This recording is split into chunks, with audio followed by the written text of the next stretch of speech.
Just days before the general election, this was Patrick O'Flynn, loyally drumming up support for his party leader. I'll pass on your support to Nigel. But that unity at the top of UKIP is now in tatters.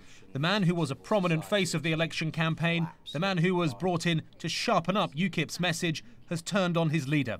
Patrick O'Flynn told the Times that Nigel Farage has become snarling, thin-skinned and aggressive.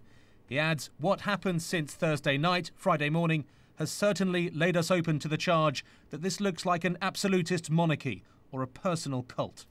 There are 4 million people out there who voted UKIP last week, and yet just days after the general election, the party finds itself in the midst of a very nasty internal row.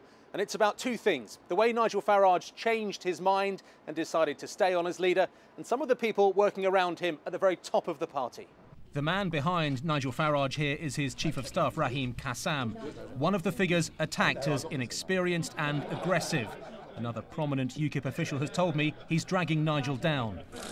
The resignation last week was the key moment. I am standing down. Nigel Farage went, then changed his mind 3 days later.